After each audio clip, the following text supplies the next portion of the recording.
आखिर इस पिलर में कभी जंग क्यों नहीं लगती और दुनिया का सबसे मजबूत जूता जिसे पहनने के बाद किसी के पैर से ट्रक भी निकल जाए तो भी कुछ नहीं होगा। और साथ ही जानिए दुनिया के सबसे महंगे इंजेक्शन के बारे में जिसे हर कोई अफोर्ड नहीं कर सकता। इंडिया की सबसे बड़ी मिस्ट्री में से एक आयरन पिलर की मिस्ट्री है। असल में दिल्ली के मेहरौली में मौजूद इस आयरन पिलर को आप जरा देखिए। ये पिलर 24 फीट लंबा और 6500 किलो से ज्यादा भारी खंबा है। आज तक ये रस्ट फ्री है, यानी इतने सालों में भी इसे जंग नहीं लगी। आपको जानकर हैरानी होगी क्योंकि ये पिलर गुप्ता डायनेस्टी को बिलोंग करता है जो इसे 1600 साल पुराना बनाता है। और हर तरह का मौसम झेलने के बाद भी इस पिलर को जंग ने जरा भी नहीं जकड़ा। और अगर बात करें नॉर्मल आयरन की तो उसे एक वीक ऐसे ही छोड़ दिया जाए तो उसमें जंग लगने लगती है। तो अब सवाल ये आता है कि इस पिलर में ऐसा क्या है जो इसमें इतने सालों से कभी जंग नहीं लगी। तो मैं आपको बता दूं कि एक्सपर्ट्स जब इस बात की छानबीन कर रहे थे तो उन्होंने पाया कि इस पिलर पर एक बहुत मजबूत पतली सी लेयर चढ़ी हुई है जिसे मीसा वाइट कहा जाता है। ये लेयर आयरन, हाइड्रोजन और ऑक्सीजन के रिएक्शन से बनती है और यही लेयर इस लोहे के खंबे को रस्टिंग से बचाती है। और अगर आप ये सोच रहे हैं कि ये परत बनी कैसे, तो मैं आपको बता दूं कि इस परत में 98% ही आयरन है, बाकी 2% दूसरे कंपोनेंट्स हैं और इन 2% में भी 1% फास्फोरस है जिसने इसे प्रोटेक्टिव लेयर बना दी है। नंबर 8, एक ऐसा जूता जिसे पहनकर आप चाहे किसी कील पर खड़े हो जाओ या जूते को पूरी तरह से मोड़ दो, इसके बाद भी आपको कुछ फर्क नहीं पड़ेगा। इन जूतों का नाम है एट्रिगो सेफ्टी शूज। इसकी बिल्ड क्वालिटी इतनी मजबूत है कि इन पर अगर कोई गोली भी मार दे तो भी इनका कुछ बिगड़ने वाला नहीं है। खास बात यह है कि इन जूतों को इतना हल्का बनाया गया है कि इसके बाद भी इसका कुछ कोई नहीं बिगाड़ सकता।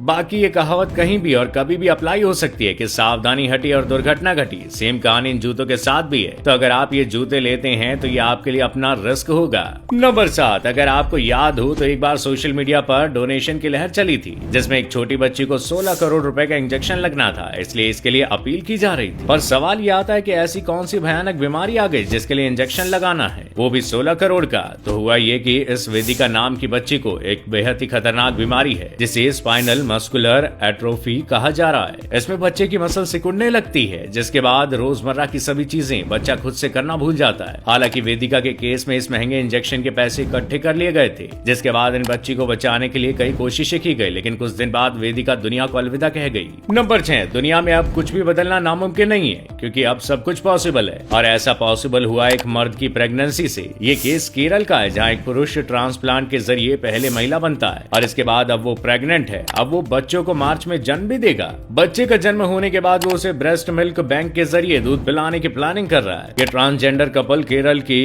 कोझिकोड का रहने वाला है। केरल के कोझिकोड के शहद और जिया पावल एक ट्रांसजेंडर कपल है। अब वो एक नई जर्नी शुरू करने के लिए भी तैयार है और ट्रांसजेंडर शख्स ने प्रेग्नेंट होने के लिए अपनी ट्रांजिशनिंग प्रोसेस को बंद कर दिया। कपल मार्च में अपने पहले बच्चे की उम्मीद भी कर रहा है। वैसे तो ये केस पहला नहीं है पर भारत में ट्रांसजेंडर कम्युनिटी के बीच ये एक पहला मामला है। कोझिकोड में क्लासिकल डांस टीचर जिया कहती है कि जब हमने 3 साल पहले एक साथ रहना शुरू किया तो हमने सोचा कि हमारा जीवन दूसरे ट्रांसजेंडरों से अलग होना चाहिए। ज्यादातर कपल का सोसाइटी के साथ साथ उनके परिवारों द्वारा भी बहिष्कार किया जा रहा है और हम एक बच्चा चाहते थे ताकि इस दुनिया में हमारे दिनों के बाद भी एक शख्स हो और इसलिए हम ये बच्चा पैदा करना चाहते हैं। नंबर 5, एक ऐसा ऑटो रिक्शा जिसके डिजाइन से बड़े बड़े डिजाइनर्स के डिजाइन फेल हैं। अभी जो ऑटो रिक्शा आप देख सकते हैं इसे बड़ी खूबसूरती के साथ एक लग्जरी कार की तरह डिजाइन किया गया है। अब इसे जिस किसी ने भी बनाया बंदे का देसी जुगाड़ इंटरनेट पर खूब बवाल मचा रहा है और इसीलिए लोग बोल रहे हैं कि भाई ने कमाल का ऑटो बनाया है। इसमें एक बार सफर करना तो बनता ही है। नंबर 4, आपने ईंट और सीमेंट से घर बनते तो देखा ही होगा,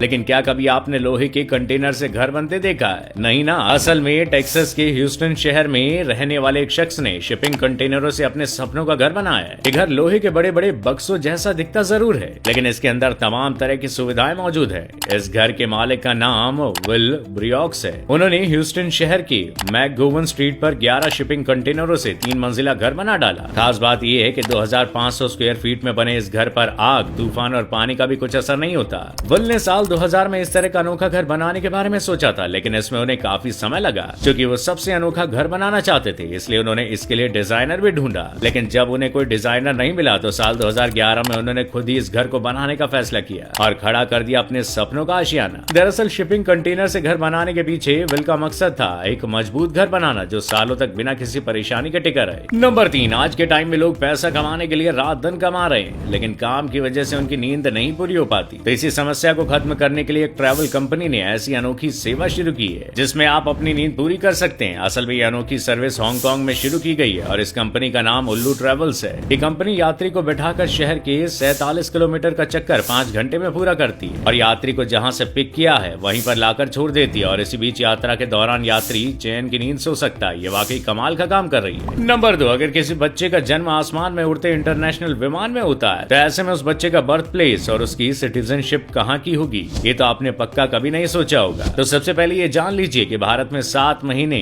या उससे ज्यादा की प्रेग्नेंट महिला की हवाई यात्रा पर रोक है। लेकिन कुछ स्पेशल सिचुएशन में वो ट्रेवल कर सकती है। अब अगर ऐसे में कोई महिला भारत से लंदन जा रहे प्लेन में बच्चे को जन्म देती है तो सवाल बनता है कि उस बच्चे का बर्थ प्लेस और सिटीजनशिप कहाँ की होगी। असल में इस तरह के मामले में ये देखना पड़ेगा कि बच्चे का जन्म जिस समय हुआ उस समय प्लेन कौन से देश की सीमा में उड़ रहा था और जिस देश में प्लेन लैंड करता है उस देश की एयरपोर्ट अथॉरिटी से बर्थ सर्टिफिकेट से रिलेटिव डॉक्यूमेंट ले सकते हैं। इसके अलावा बच्चे के पास अपने माता पिता की नेशनैलिटी हासिल करने का भी अधिकार रहता है। तो अब आपको समझ आ गया होगा। नंबर 1, स्कूटी की रिम में ये छेद क्यों होते हैं, या आपने कभी नहीं सोचा होगा, क्योंकि हमें तो सिर्फ स्कूटी चलाने से मतलब है। लेकिन अब आप ये जान लीजिए, असल में जिन होल्स की मैं बात कर रहा हूँ उन्हें लग होल्स कहा जाता है और कायदे से इन लग होल्स के 3 काम होते हैं। पहला काम है एयर फ्लो, यानी जब गाड़ी चलाते वक्त आप हवा से बातें करते हैं तो उस समय अगर आप अपने 2 व्हीलर को किसी टर्न पर नीचे की तरफ लीन करते हैं और आपकी स्कूटी के पहिए में ये होल नहीं है तो हवा के तेज प्रेशर से आपका फ्रंट व्हील डिसबैलेंस हो सकता है, इसलिए होल्स ही पहियों को बैलेंस करते हैं। अब दूसरा रीजन ये है कि इससे आपके व्हीकल का माइलेज टॉप पर रहता है, क्योंकि होल्स की वजह से टायर का वेट कम होता है और ये बात तो हम सभी जानते हैं कि गाड़ी के टायर जितना ज्यादा लाइट वेट होंगे गाड़ी तेल उतना ही कम पिएगी। और तीसरा है कॉस्ट कटिंग, यानी ऑटोमोबाइल कंपनी जब इन व्हील्स को बनाती है तो उसमें से इन्हें हर व्हील से 2 रुपए बच जाते हैं और यही वजह है कि अलॉय व्हील फैशन में और ट्रेंडिंग है। लेकिन कार्स में इस तरह के व्हील होना उनके पहियों को गर्मी को कम करना होता है।